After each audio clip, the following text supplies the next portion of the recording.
Assalamualaikum warahmatullahi wabarakatuh. Halo semuanya, di video kali ini aku akan membahas teori intertekstual dalam 3 skripsi. Oke, aku sudah membahas tentang teori intertekstual pada video sebelumnya. Jika kalian belum menonton, kalian boleh menonton videonya. Kita langsung masuk ke skripsi yang pertama, yang berjudul Dimensi Sejarah dalam Novel Megat karya Rida K. Liamsi, Kajian Intertekstual. Skripsi ini ditulis oleh Yumna Eltias, Syafial, dan El Mustian.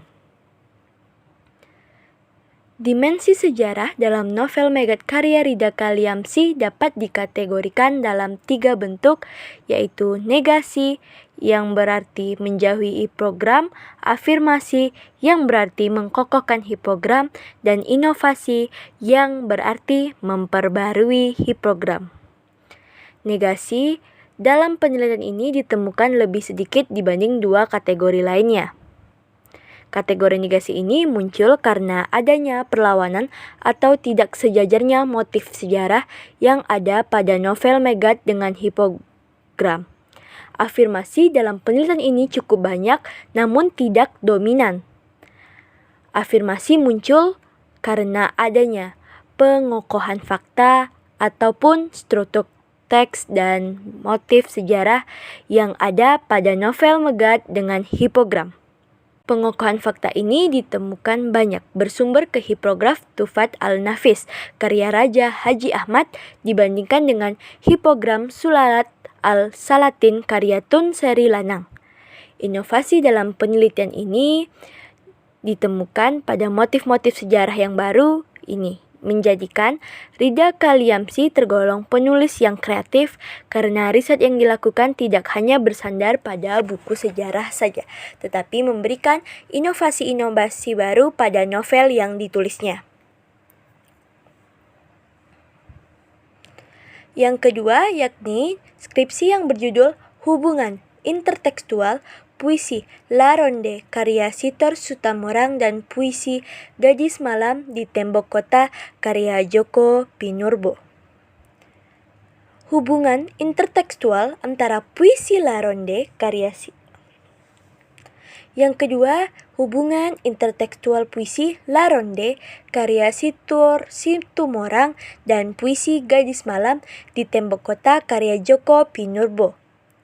Ini ditulis oleh Kristanita Purbadiana. Hubungan intertekstual puisi La Ronde dan Puisi Gadis Malam terlihat dari pertama yakni berupa pembacaan heuristik, hermeneutik, penuntutan model, matriks, serta makna dari puisi.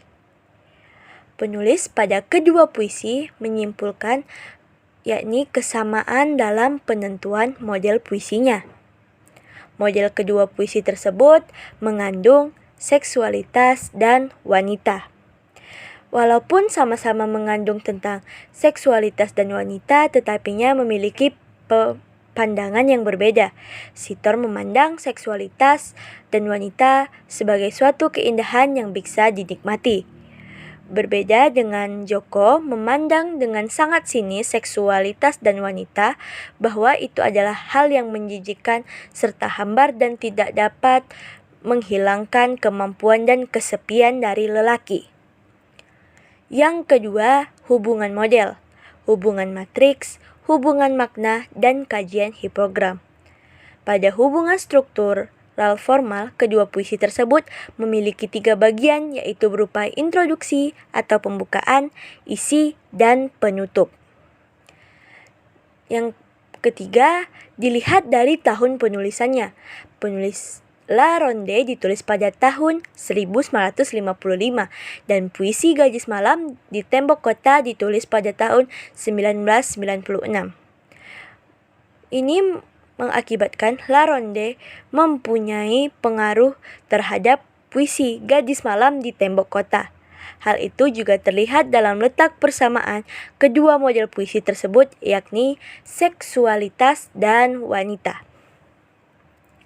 Ketiga, intertekstualitas puisi di Jembatan Mirabeau karya Agus R. Sarjono dan Le Pont Mirabeau karya Guillaume Apollinaire. Skripsi ini dibuat oleh Septoriana Maria Nino.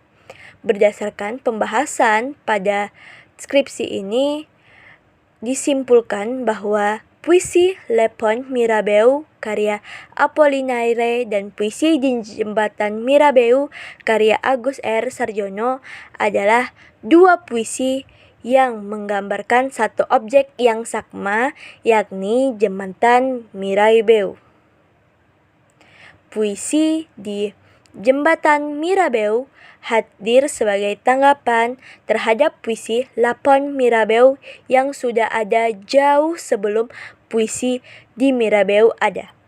Meskipun sedikit meniru puisi sebelumnya, namun perbedaan bahasa, zaman, latar belakang budaya, dan struktur puisi menyebabkan pandangan pengarang dan makna yang dihasilkan masing-masing puisi tersebut sedikit berbeda. Secara intertekstual, kedua puisi tersebut memiliki kesejajaran makna dan mengalami ekspansi, konversi, modifikasi, dan ekserp. Ekspansi yang ditemukan berupa penambahan terhadap judul puisi.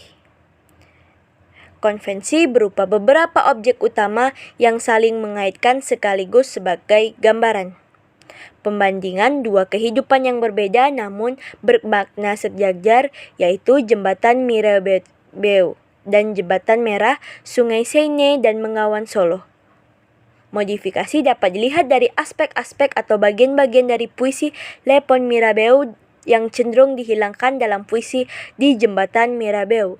Aspek yang dihilangkan dalam puisi Sarjono yang sekaligus menjadi pembeda kedua puisi tersebut adalah struktur puisi.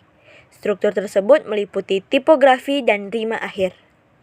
Eksepsi berupa penyerapan tema puisi, yakni mengenai cinta. Itulah beberapa skripsi yang menggunakan teori intertekstual. Semoga apa yang aku sampaikan dapat bermanfaat bagi kita semua. Terima kasih telah menonton dan sampai jumpa.